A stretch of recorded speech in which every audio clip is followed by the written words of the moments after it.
Hello, my name's Ranana. A few months ago, my parents told me to go die, right after my sister lost her job. They blamed me, threw me out of the house I helped them pay for.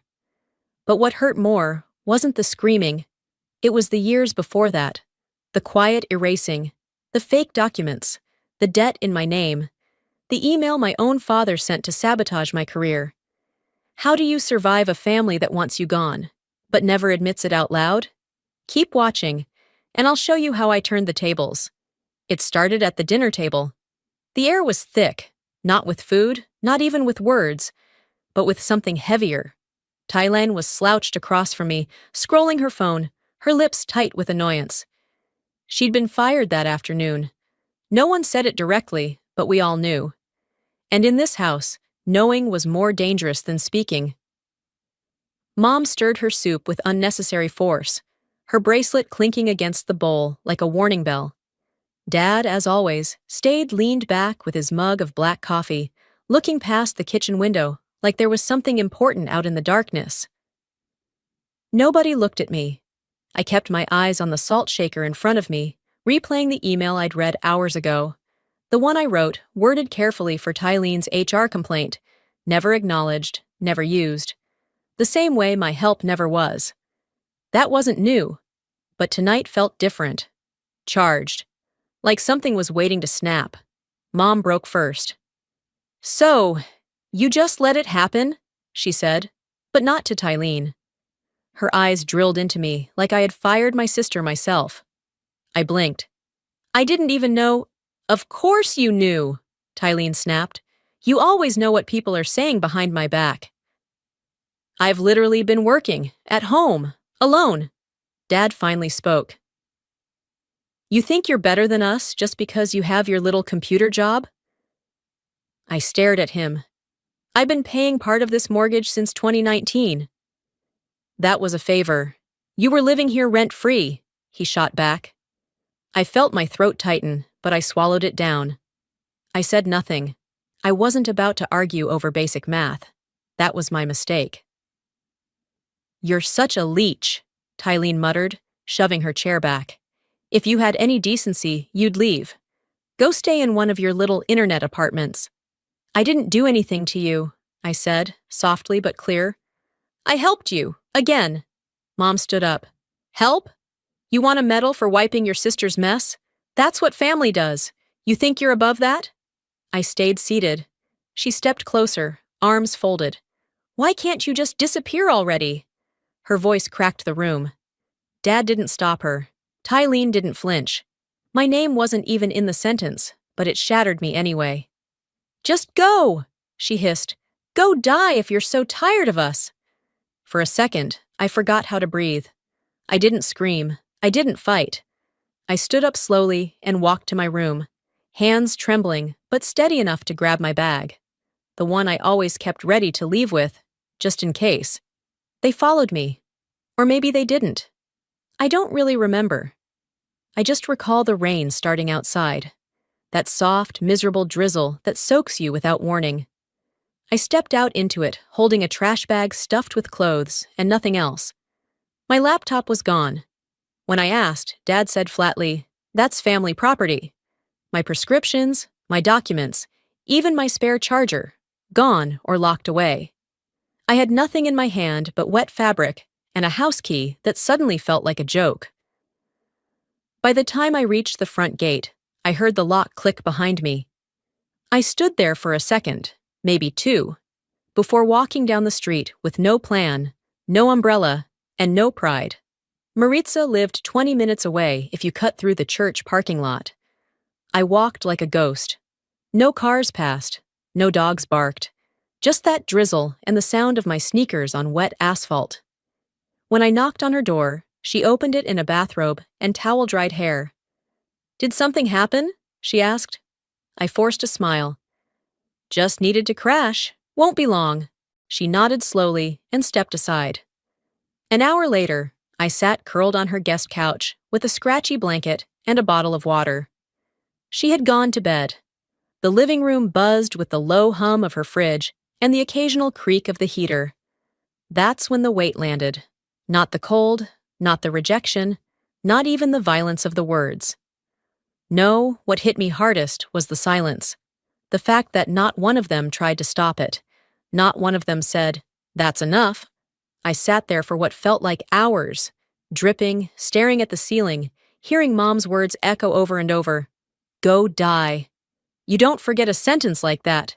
You don't unhear it just because your ears stop ringing.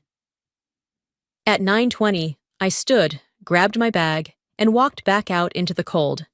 I didn't want to be there when the house woke up again. I didn't want to be anywhere that made me small. I ended up at the bus stop near the gas station on Main. I sat down, curled the bag around my feet, and stared into the foggy streetlights. Nobody was coming. No ride, no miracle, no sudden apology. Just me, the night, and a silence louder than anything I'd ever known. I don't remember falling asleep. Maybe I didn't. Maybe I just passed out from exhaustion. Emotional or physical, hard to say. All I know is, by the time my eyes opened again, a soft gray light was leaking through the blinds of Maritza's guest room. The room was clean, quiet, impersonal. Beige walls, a folded towel at the foot of the twin bed, a framed print of a cactus above the dresser. Not one thing in it belonged to me. Not even the scent. It smelled like lavender detergent and someone else's piece. I sat up, still wearing the same clothes from 2 nights ago. I hadn't showered. My bag sat on the floor like a dead limb, half-zipped, holding the same things I carried out of my parents' house, none of them useful. I didn't cry. I just noticed the silence again. Not loud this time, just thick. In the kitchen, Maritza was already up, clinking around dishes like it was any other morning. The smell of buttered toast floated in from the hallway. "Morning," she said with a brightness that felt borrowed. "Hey!" My voice scraped. She poured 2 mugs of coffee and handed one to me without meeting my eyes. "Did you sleep okay?" "Fine." We sat for a while in the kitchen, her talking about a neighbor's dog who kept barking at 3 a.m. I nodded, smiled at the right places, made it through the motions, but she never once asked what happened, and I never offered. Midway through breakfast, she cleared her throat. "So, your mom called." I looked up. "She said you left the house in a panic, that you're not doing well." I took a sip of coffee that tasted like dust. "Of course she did." "She said you might need help." I stared at her. Did she mention telling me to die, or did she leave that part out? Maritza winced. "She said you were being dramatic." That word sat between us like a dare. I didn't rise to it, I just nodded. "Okay." She hesitated, then added, "I told her you were here, just for a night or 2. I hope that's okay." It wasn't a question. I rinsed my cup and thanked her. I didn't ask to stay longer. I didn't beg. But I knew what was coming. That afternoon, she said the words I'd been waiting for. "I love you, Ranana, you know that. But it's just, things are complicated right now, and I need the space." "Sure," I said. "Thanks again." She gave me a long hug at the door. The kind of hug people give when they don't want to be the villain, but don't want you around either. I left with my bag and no destination. Again. The next day, an email popped into my inbox. Subject line, Family Healing Dinner. Location, Christ Redeemer Fellowship Hall. Time, Sunday at 5 p.m. It wasn't an invitation, it was a command. A message from my mother with the line, "It would be good for everyone if you showed up and acted appropriately." I didn't reply, but something about it. It wasn't guilt exactly, maybe curiosity, maybe the need to see what the damage looked like from the outside. So I went. I wore black slacks and a navy blouse, nothing fancy, nothing that could be called dramatic. The church was decorated like someone had Googled non-denominational healing aesthetic. White candles, folding chairs, a banner that read, "Together Again." I walked in quietly. Heads turned, smiles were forced. And no one, absolutely no one, acknowledged the fact that 3 nights ago I'd been tossed out like a used napkin. Lorinda was at the front table, shaking hands like a senator. Vernon leaned against the back wall, arms crossed, wearing the same detached expression he wore the night I left. Tylene found me first. Of course she did. There you are, she said, all sugar and performance. You're so strong, sis. She wrapped her arms around me before I could react. I didn't hug her back. She pulled away, still smiling for the audience. So proud of how you're handling everything. I didn't answer. I couldn't. I was too busy trying to stay upright in a room that had decided my absence never happened. I found a seat near the back, watched as they played a slideshow of family memories. None of them included me. People clapped. A few whispered condolences about the misunderstanding. Someone passed me a printed program. I opened it. Inside was a family photo, taken a few weeks ago. Smiling faces, coordinated outfits. I wasn't in it. I flipped the page. My name wasn't listed under beloved daughter, just Lorinda, Vernon, and Tylene. As if I'd never been part of it at all. I didn't cry. I didn't tear it up. I folded the paper slowly and slipped it into my purse. Not because I wanted to keep it, but because I needed to remember how thorough they were when they erased me. No screaming, no scene, just quiet deletions. Sometimes betrayal doesn't shout, it whispers in a room full of applause. After the church dinner, I walked back to the place I'd been renting, a room in a shared house near the university. It wasn't home, just a temporary solution, with a lock on the door and enough square footage to sleep without worrying who might open it next. I slipped off my shoes, hung my coat, and stood for a moment in the silence. My purse was still under my arm, heavier now with that program. The one with my face absent, my name conveniently omitted, my entire existence edited out like I'd been some unfortunate footnote in a family album. I set it down on the little desk by the window and stared at it. Then I turned to the small storage bin I'd shoved in the closet when I moved in. A box that had followed me from every place I'd lived since college, never unpacked, never touched. I didn't know why I was reaching for it now. Maybe because pretending I didn't care had stopped working. The lid creaked open, revealing a stack of old letters, cords to devices I no longer owned, and one journal. Black leather cover, scuffed edges, bent spine. My name was scratched into the corner with a paperclip when I was 15. I sat on the floor and let it fall open naturally. It landed on a page near the back, creased, with a folded corner. March 3rd. I bled on the carpet today. My breath caught. The handwriting was mine, but the words looked foreign now. I read on. Tylene screamed about the laundry. I didn't answer fast enough. She threw the remote, but it missed. Then she slapped me, twice. I didn't cry until I saw the blood on the rug. I remembered the day, vividly, not the hit. That had faded. But the quiet that followed. How I'd been made to apologize for being overly sensitive. How Mom had sighed and said, "Just don't provoke her next time." Dad hadn't even looked up from the TV. I flipped back a few pages. There were more entries like that. None as explicit. Just implications. Bruises without sources. Tension described like weather. Moments I had convinced myself didn't matter. I had never shown this to anyone. Never needed to. I thought I had moved past it. But tonight, in the wake of being cut out like a tumor no one wanted to acknowledge, the pattern clicked into place. They hadn't just erased me from photos or programs. They'd started years ago. Quietly. Efficiently. By making me the problem, then calling my silence grace. I reached for my phone, took a photo of the journal page, and added it to a folder in my cloud drive labeled Untold. Not revenge. Just proof. I wasn't crying, not this time. I was tired, sure, but there was a clarity that sat in my chest like a brick. Heavy, yes, but solid. I thought about the times I was blamed for a broken plate, even though I'd been out of the house. The times I'd been sent to my room when the argument wasn't even mine. The phrase, "don't escalate things," being used as code for, "don't defend yourself." It wasn't keeping the peace, it was keeping me quiet. I reached for a pen and flipped to a blank page. She hit me. They saw. They said I was overreacting. I'm not pretending anymore. I closed the journal, slid it back into the box, and tucked it deep into the closet. Then I walked over to my laptop and added the scanned page to the legal folder Jolene had helped me set up.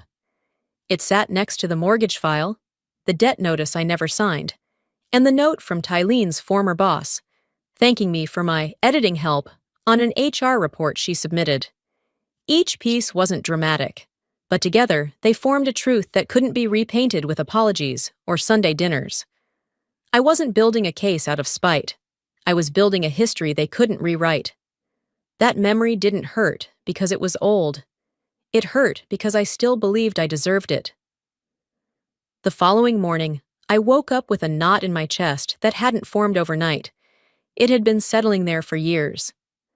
I got dressed slowly, avoiding the mirror. I didn't need to see my face to know what was sitting behind my eyes. After a quick breakfast in the shared kitchen, I made my way to the library downtown. It wasn't far, just a 10-minute walk, but the air had that dry bite only Texas winters manage. The kind that doesn't feel like weather, just warning. I chose a desk near the back, away from the students and their finals week chaos. I needed quiet, focus. There was something gnawing at me, something I couldn't name yet, but my gut was telling me I'd missed something bigger. I pulled out my laptop, connected to the library's guest Wi-Fi, and started digging. At first, I was just checking on my accounts. I'd gotten into the habit ever since being pushed out of the house, half out of paranoia, half out of necessity. But as I scrolled through the familiar logins, I paused. A tiny voice in my head whispered, "What if your name's already been used somewhere else?" So I opened a public financial record database, one I remembered from an old job. I typed in my name, my last known address, and the state. 2 entries popped up. Small business loans, both delinquent, both under my social security number. I stared at the screen. One had been opened while I was still abroad, presenting at a data conference in Berlin. The second was listed as joint use, linked to an address I hadn't lived at in nearly 5 years. My fingers hovered over the keyboard, cold but steady.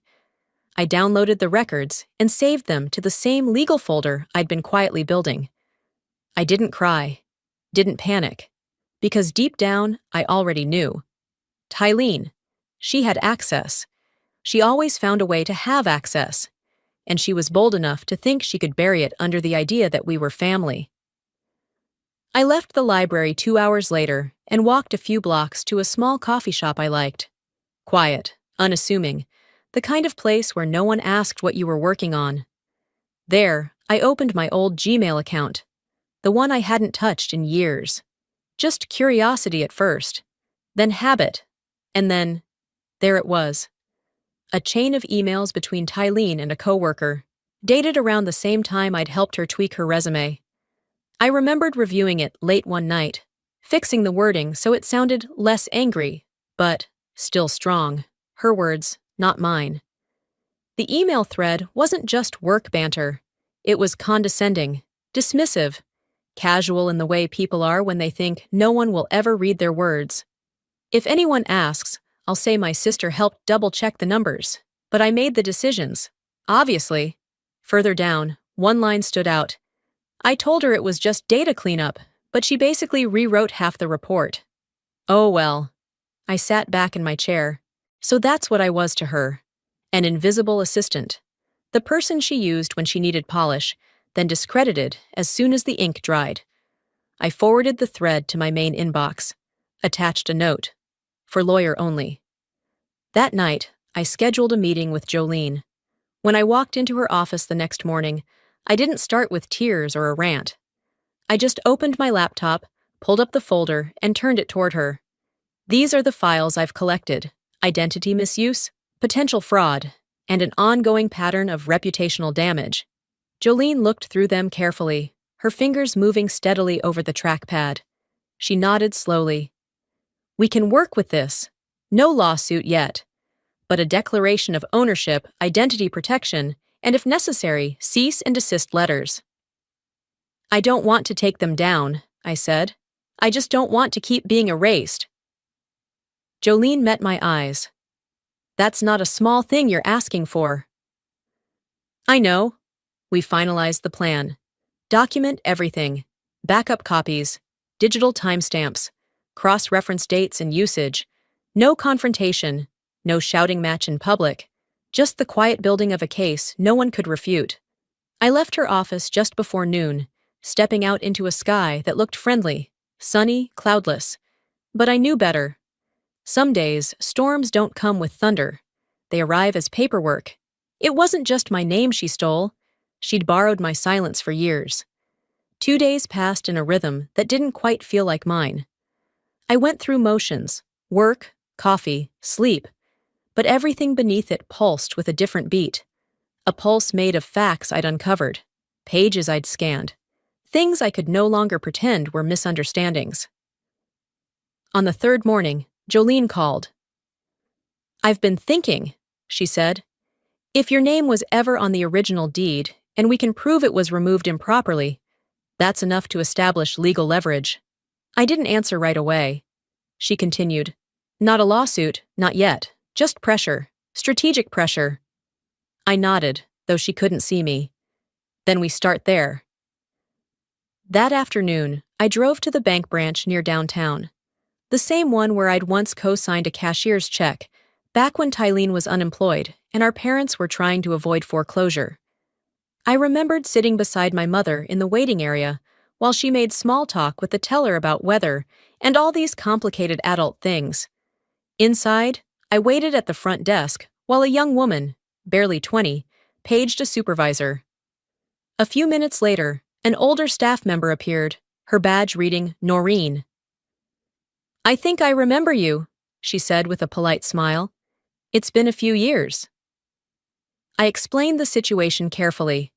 She listened without interrupting, then nodded once and walked off to search the archives. 10 minutes later, she returned with a sealed envelope and laid it in front of me. "This was scanned and stored digitally, but this is the original record from the purchase," she said, sliding it over. "It includes both signatures, yours and your father's." I opened the envelope slowly, and there it was. My name, in blue ink, right beside Vernon's, the purchase agreement, the down payment contribution, my initials in 3 places. I didn't smile, didn't say much, just stared at it for a moment longer than necessary. I thanked her, took a photo, and left with the envelope zipped tight inside my laptop sleeve. Back at Jolene's office, we drafted a notarized statement. Declaration of financial interest and co-ownership. No dramatics, no accusations, just documentation.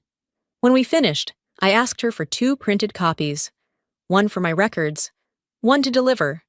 By dusk, I was back at the house on Clementine Drive, the house I once helped keep afloat. I didn't knock, I didn't go inside. I simply slid the envelope through the front mail slot, along with a note I'd handwritten the night before. It said, "I won't ask again." I waited for nothing, walked back to my car. Drove away. The call came later that night, around 9:30. My phone lit up with a name I hadn't seen on screen since the day they threw me out. Vernon. I let it ring once before answering. "You really think paperwork changes anything?" he said. His voice was clipped, like someone forcing calm through gritted teeth. I kept my tone neutral. "It means I exist, on record, legally, permanently." He snorted. "You always were a handful, you just didn't know when to stop." "I did stop," I replied. "I stopped waiting for you to see me." There was a long pause. I could hear him breathing. "Ungrateful little—" I ended the call before he finished. I didn't throw the phone, didn't scream. Instead, I opened my laptop, scanned the deed a second time, uploaded it to 3 separate folders, and labeled it, Anchor Copy, Do Not Edit. Then I emailed a duplicate to Jolene with a timestamp and digital signature. Just in case. Because some people don't burn bridges. They quietly build new ones behind your back, hoping you never turn around. They thought I was quiet because I was weak, but I was quiet because I had receipts. 2 nights after Vernon's call, I found myself wide awake at 3:17 a.m., staring at the ceiling. It wasn't the insomnia that bothered me. It was what kept coming back. A sentence. A single thought. What else did they wipe clean? By mid-morning, I was back at the public library, tucked into a private study room I'd come to rely on. The usual noise. Printers spitting pages, whispers between students, the rolling thuds of chairs, blurred into background static. I logged into my archived Gmail account again, this time focused on the sent folder. But not just the main one. I checked the recovery logs and partial backups tied to my old devices. It took longer than I expected, scanning through hundreds of autosaved drafts, half-written messages, and old scholarship essays. And then, I found it. Dated April 2nd, 2 years ago. Subject line: Formal apology letter. Urgent. It was addressed to Tylene's HR department. Every line was careful, measured, professional. The kind of language I'd spent a decade learning how to wield. Soft enough to sound empathetic, firm enough to suggest accountability without collapse. And it was never sent. Worse, the copy had been overwritten with a new draft. One that painted her as a victim of office politics, blaming internal confusion, and vaguely alluding to a troubled sibling as the source of distraction. I froze. The recovery metadata showed the last user logged into the device that edited the file wasn't me. It was Lorinda. She had used the shared laptop, the one we all passed around like a family dog bowl, to access my account. She deleted my version, replaced it with one that erased my effort, and subtly implicated me. I leaned back in my chair, staring at the screen, hands cold despite the heater buzzing behind me. It was never about truth. It was about optics. Always had been. By the time I returned to my apartment that evening, the sky had darkened into that early winter gray that makes everything feel heavier. I tossed my coat over the chair and pulled up the local records database Jolene had mentioned. A quick search. Name: Renana Ellis. Address: 47 Clementine Drive. No matching result. I blinked, tried again, changed spelling variations. Nothing. Then I searched the registry for that address. Only 2 occupants listed, Vernon and Tylene. No mention of Lorinda. No trace of me. I called the county clerk's office to verify. After a short hold, a tired-sounding woman confirmed it. We have no active residents listing associated with your name for that property. Looks like a change was processed about 8 months ago. 8 months ago. Before the fight. Before the screaming. Before they told me to disappear. They'd erased me on paper before they ever did it out loud. That wasn't neglect. That was intention. I didn't scream. I didn't throw anything.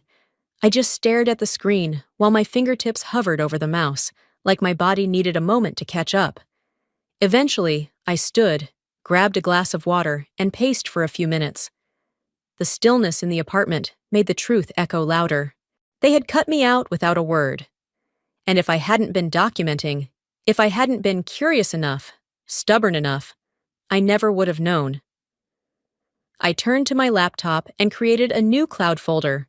Legal, Reentry and Identity Restoration. Inside, I uploaded the recovery log of the deleted apology with timestamps, the registry screenshots, the call transcript from the clerk's office. All of it labeled, cross-referenced, tagged. Then I added a single-line email to Jolene. Silence is done. This wasn't revenge, it was accuracy. Because they hadn't just told the world I was unstable. They'd engineered the proof. And now, it was my turn to engineer something they didn't expect.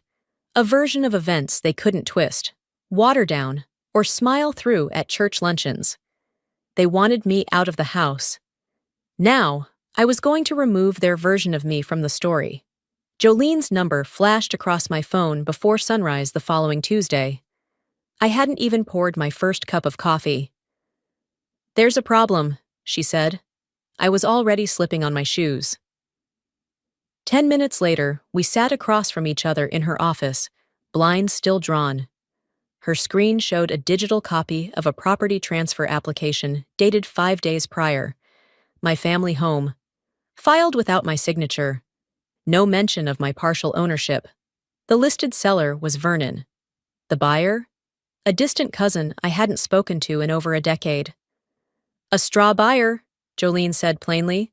They're trying to move the asset before you can act. She typed quickly, filing an emergency injunction while explaining next steps. I watched her work, absorbing every click, every sentence. My hands stayed in my lap.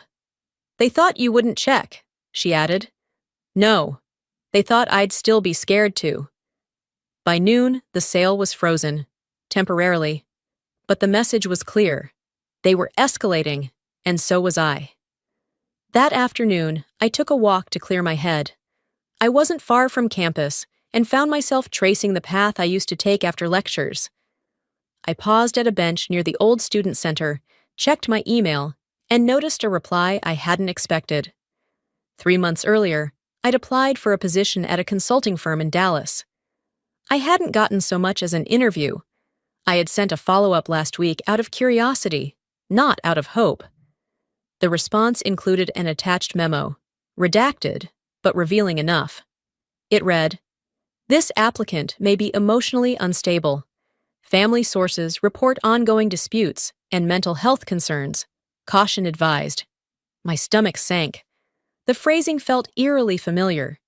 The metadata on the email showed it came from an anonymous account, but the tone, the cadence, the slight condescension, it read like something Vernon would say behind closed doors. Like the things he'd mutter over dinner when no one else was around. Words that didn't come from concern, but control. I didn't need confirmation. I already knew. I downloaded the memo and dropped it into the digital file labeled Defamation Internal. That night, I booked a 2-hour slot at a podcast booth downtown, the kind rented by influencers and burned-out grad students. I wasn't going in to make a show. I was building something I could archive, submit, timestamp, something no one could delete. I closed the door behind me, put on the headset, and hit record. "This is for legal documentation," I said. My voice didn't shake. "This is for the person who's been told to be the bigger person over and over until she forgot she existed at all." I spoke plainly. I read the facts. The forged deed transfer, the debt in my name, the deleted apology email, the family registry edit, the anonymous tip that cost me a career opportunity. I didn't name names. I didn't scream. Because none of this was for them. It was for the record. I saved the file, uploaded it to Jolene's archive, marked it with the date and title, Restoration Part 1. When I left the booth, the air outside had turned bitter, a cold front sweeping through, the kind that bit at your bones without apology. But something in me had shifted. For the first time in a long while, I didn't feel like I was running. I was documenting, preserving, refusing to vanish. This wasn't just about a house anymore. This was about every version of me they tried to kill without leaving a mark. I didn't rush. That morning, I folded my clothes slowly, ironed the only decent blouse I hadn't boxed up, and laid out a plain envelope on the kitchen counter. The printer hummed behind me, pushing out one final sheet. My own edition. A copy of a thank you email, dated 2 years ago, sent by someone who no longer worked at the firm that had once let my sister carry my words like they were hers. By noon, I was in the car, driving across town under a low-hanging sky. It was Lorinda's birthday.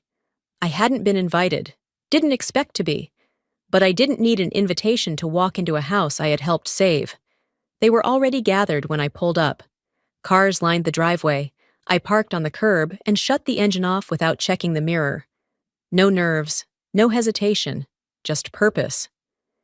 Inside, the living room buzzed with fake joy, laughter that didn't quite echo, distant aunts balancing paper plates on their knees.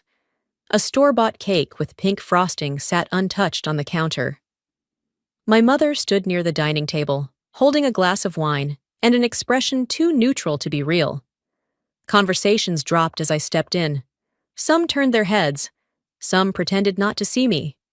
Nobody said my name. I didn't explain myself. I walked to the table, placed the sealed envelope down in the center, and said, "Your copy, it's all there." Lorinda blinked. Vernon narrowed his eyes. Tylene looked amused, like I was performing for someone. No one moved to open it. I didn't wait. I turned to leave, but paused halfway to the door. "There's also a copy of the scholarship disbursement in there. It covered $18,400. That was mine." Tylene's smile cracked just slightly. "You're talking about that student fund?" she said too lightly. "Mom said they canceled it because of budget cuts." "Funny, because the funds were paid out, directly toward your credit card debt." I heard a fork clink onto a plate somewhere behind me. I wasn't done. I reached into my purse and pulled out a single sheet of paper, the last page from the print run that morning. "I know most of you don't check your email," I said, "so I figured I'd bring this one with me." I handed it directly to Vernon. He glanced at it, scoffed, and set it on the table without a word. Tylene leaned forward, scanning it upside down. I watched her face shift, just barely, when she recognized the subject line. "Thanks to your sister, I didn't get fired." Her former boss had written it after I ghostwrote the final HR report that saved his reputation. Tylene had submitted it under her name. I never saw my contribution again. Lorinda cleared her throat. "You know, this isn't the time." "No," I said. "You made sure I never had one." Silence followed, the kind that reveals more than words ever could. "I was told to be quiet," I continued, "to keep the peace, not to embarrass anyone, so I didn't. I let you pretend. I let you rename things." I tapped the envelope once before turning back toward the door, but I kept the receipts. No one stopped me. No one called out. Outside, the air felt heavier than when I'd walked in, but my chest didn't. I got into my car, started the engine, and didn't look back. Not toward the house, not toward the people in it. I didn't drive anywhere in particular. I just drove. Past the old movie theater, past the grocery store where I used to run errands for a family that never saw me. And somewhere along that drive, it stopped mattering if they ever apologized. Because I wasn't looking for remorse anymore. I never needed them to be sorry. I just needed them to stop pretending I didn't exist. The sun had finally found its way through the haze. It wasn't warm exactly, but it was steady, an ordinary winter light that didn't ask to be noticed. 3 weeks had passed since I dropped the envelope on the birthday table. 3 weeks without a word from them. Not a call, not an email, not even a rumor. I was folding laundry one afternoon when I noticed the small padded envelope wedged between the pizza coupons and a gas bill in my mailbox. No return address. Just my name, handwritten in a style I hadn't seen since high school. Inside was a flash drive. I knew better than to plug it in directly. I scanned it on a separate device I kept for cases like this. The file was named sorry.mp4, an apology dressed up like a Trojan horse. I played it. Tylene appeared on the screen, sitting cross-legged in what looked like my old bedroom. My comforter, my posters, my ghost. "I guess you think you've won," she began, her tone too smooth to be sincere. "But here's the thing. You were never supposed to matter this much. You were always the backup plan, the one who filled in when everyone else failed." She tilted her head, fake concern dripping from every word. "You think you're brave now? You're just loud. You only sound strong because you stayed silent for so long. But that wasn't strength. That was compliance." Then she laughed. Soft, mocking. I didn't react. I didn't even blink. Because the moment I saw her face on that screen, I realized something important. This wasn't her taking accountability. It was her trying to reclaim the version of me she had helped destroy. I copied the file into the cloud folder. Labeled it Confession Unsolicited. I didn't need to confront her. I didn't need to respond. It wasn't my job to manage her perception anymore. Later that week, Jolene and I walked into the courthouse together. No drama, no cameras, just a hallway that smelled like paper and polish, and the sound of shoes echoing down tile floors. We filed 3 documents. The first, a correction of property ownership records, acknowledging my original financial contribution and restoring my legal rights to the deed. The second, an affidavit affirming identity misuse, tied to the unauthorized debts and digital tampering that had cost me opportunities I hadn't even known I'd lost. The third, a declaration of name reinstatement, removing the quiet legal erasure Vernon and Lorinda had filed behind my back. Jolene looked at me after the last one was stamped and said, "You're officially on record." I exhaled. Not relief, not victory, completion. That weekend, I moved into a small brick house at the edge of town. 1 story, no shared walls. A garden out back I wasn't sure what to do with yet. I unpacked slowly. No rush, no audience. There were no family photos on the shelves, no hand-me-down furniture, just me and my things and the life I was building deliberately. On one wall, I hung a floating shelf with 2 items, a folder labeled Untold, and a framed print that read, "Don't let them write your version." I didn't put it there to remember the pain. I put it there to remind myself who I became after it. That evening, I opened a window and let the cold air settle around me, like a truth I'd stopped trying to change. I didn't need forgiveness. I didn't need reconciliation. What I had now was fact and space, and they don't get to rewrite me anymore. That job belongs to me now. Before we end this story, I want to leave you with something real. If you've ever been erased, quietly, politely, systematically, you'll understand what I mean when I say silence can be a strategy, but it should never be a sentence. I didn't raise my voice to get even. I raised it to get free. I used to think love meant staying, fixing, enduring. But I've learned that sometimes love looks like drawing a line, protecting what's left of your peace, and walking away with your name intact. So here's what I'd ask you to carry forward. Don't let anyone rewrite your story just because they're louder, older, or better at pretending. Your story matters. Even the chapters they tried to skip. Especially those. And now, I want to hear from you. Have you ever been made to feel like a guest in your own family? Did you ever have to fight quietly, just to be seen? Drop a 1 in the comments if this story touched something in you. Or just tell me where you're watching from. I want to know who's on the other side of this screen. And if this video moved you, even just a little, consider subscribing. Your support helps me keep sharing stories that dig deep, make us think, and remind us we're not alone. So hit that subscribe button, and I'll see you in the next story.